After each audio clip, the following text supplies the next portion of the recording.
This is Pen Dust Radio. Welcome, all you literati, you lovers of words and tales, you who need a break in your hurried, harried lives. We have a salve for your soul with stories imaginative and original. Short stories, riveting fiction, and wildly creative nonfiction.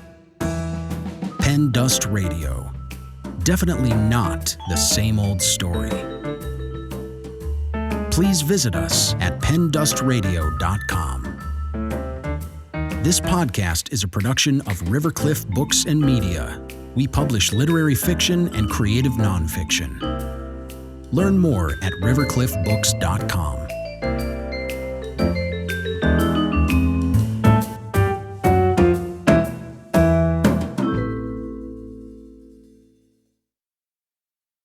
As a young man, Roberto Loiederman read Henry Miller's Tropic of Cancer and George Orwell's Down and Out in Paris and London, which inspired a dream, to be broke in Paris one day.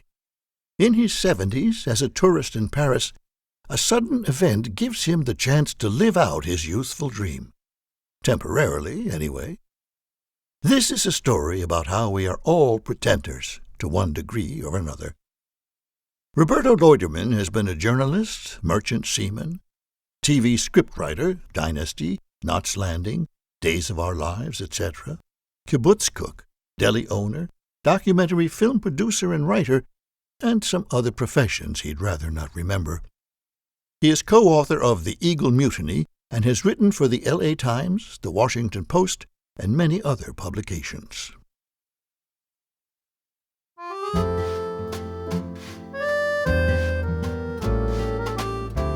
Playing Air Guitar in Paris. Written by Roberto Loiederman. Read by Tom Zingarelli. During my first week in Paris, I shooed away several groups of would-be thieves and pickpockets. Thin young men and women preying on vulnerable tourists, swarming around them, badgering them to sign a piece of paper or read a document in English, or pretending that they'd found a valuable gold ring. These scams must work some of the time because you see these groups over and over. A week after we arrived, my wife went to Israel to visit her family, leaving me alone in Paris. The day after she left, a Saturday morning, I started early and walked for hours heading toward Montmartre. When I got there, I was exhausted and looked it. A sweaty 72-year-old tourist, a turkey fit to be plucked. It was enormously crowded in Montmartre, many thousands of people jostling, moving, and gawking. Had I flashed my wallet when sitting in the little park, the one with the carousel and the kids playing? Maybe. In retrospect, I remember a man in his 20s eyeing me and talking on a cell phone. At the time, I didn't focus on him. I walked through narrow streets, then up some steps toward Sacré-Cœur. Suddenly, I felt a twinge. Of what? Sciatica, perhaps? I was dizzy, as if something had been sprayed in the air. I stopped and felt my back pocket. My wallet was gone. Gone. I felt woozy and faint, not just because I'd been violated, but because of the embarrassment. Someone who'd been around the world and around the block too many times to count, had been fleeced. Me. My wallet had been removed as neatly as if a magician had done it. I looked around, but saw no one. He, she, they had disappeared. I stumbled down the steps and walked into a restaurant. The owner was preparing the day's menu. I tried to get his help, but he waved me away. He wasn't going to let a desperate tourist interfere with his lunch business. I staggered further down the street. Finally, 2 young women working at a vegetarian restaurant came to my rescue. They sat me down and brought me water. I realized then that I still had my phone. Too frazzled and sweaty to manage the cancellation of my credit cards, I called my wife in Israel, and she took care of it. One of the young Frenchwomen made calls, and the police came. I filed a report and then used the few coins I had left to take the metro back to my rented flat. By the time I got there, it was late in the afternoon. I couldn't help replaying the scene in my mind, the moment when I realized I'd been pickpocketed. I heard a cuckoo sound in my head, over and over. You sap, you sap, you sap. I'd been so careless, and having traveled the world extensively, should have known better. The problem is that Paris is excruciatingly civilized, not like Brazil or Turkey or Cambodia or Pakistan or many of the other places where I'd lived or worked. Those are all places where I'm very careful about what I take with me and how I carry it. So I'd lapsed into my lazy American habits, carrying all my cash and credit cards in my wallet, in my pants pocket, instead of using the money pouch I use when I'm traveling in the third world. Secure and zippered, it hangs around my neck, inside my shirt. I mapped out what I had to do. I called Visa. They'd send 200 euros via Western Union. Okay, fine. But I realized that the neighborhood post office bank, which handles Western Union, wouldn't reopen until Monday morning. That was 40 hours away. So, I had no money, no credit cards, and no way to access an ATM. But I had a bed to sleep in and enough food to last a couple of days. Oatmeal in the morning, noodles at night.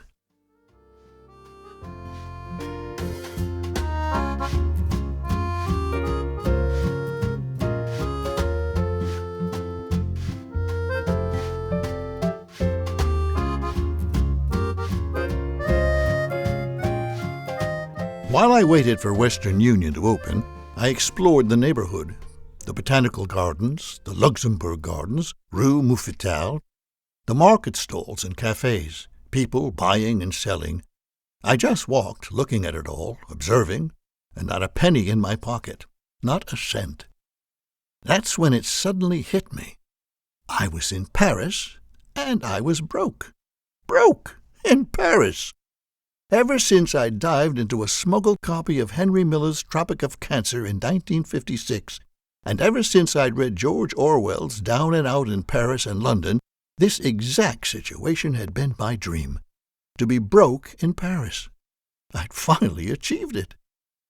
This thought didn't blot out that sickening moment when I'd realized that my back pocket was empty, but it helped make the dark memory a little bit lighter. On Monday morning, I picked up the 200 euros, but I decided I would go on pretending that I was broke. So, over the next week, I never ate at a restaurant, made sandwiches before leaving the flat, and carried as little money as possible. Each day I walked about 10-12 miles. When I got hungry, I'd find a park and eat the sandwich I'd brought. All day I'd drink Paris tap water. Then, when I was too wiped out to continue walking, I'd take the metro back to the flat.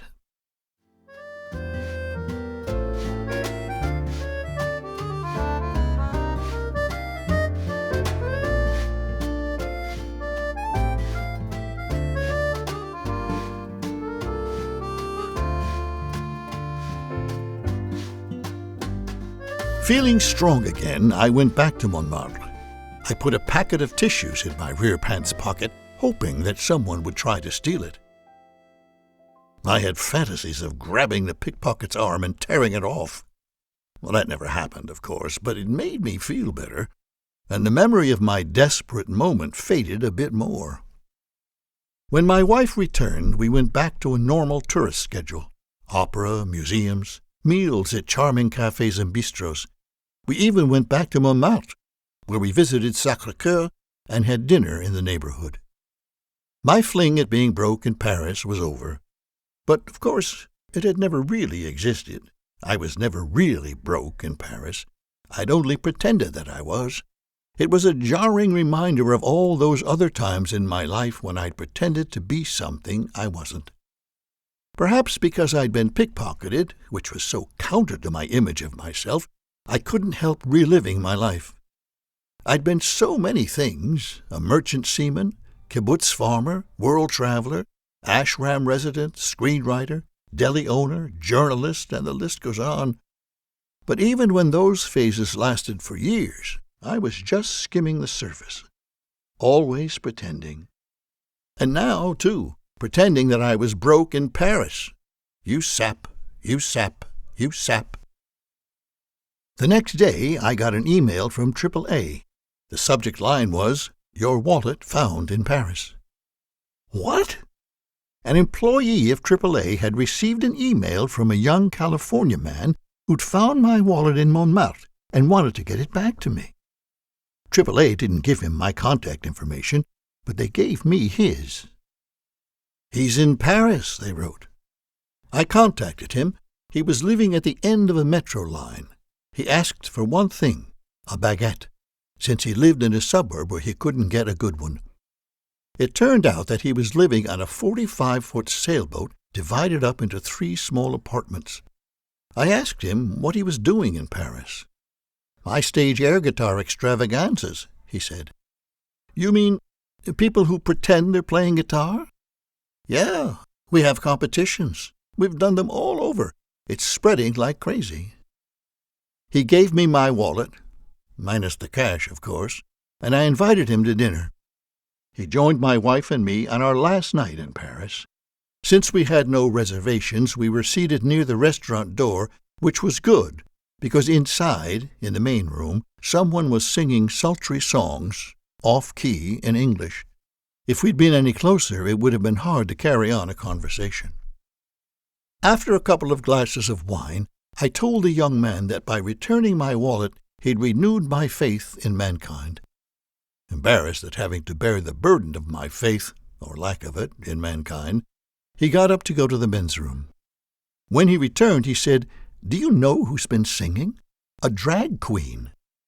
Sure enough, the transvestite entertainer came over, singing, looking for tips. So here I was, having a delicious dinner and fabulous wine with a guy who stages air guitar competitions, while listening to an aging transvestite sing American songs with too much emotion and not enough talent. These were 2 men whose current lives were proudly built around pretense. So, was that the takeaway from this incident? That we're all pretenders to one degree or another? That we all skim the surface, and the trick is to be at peace with it?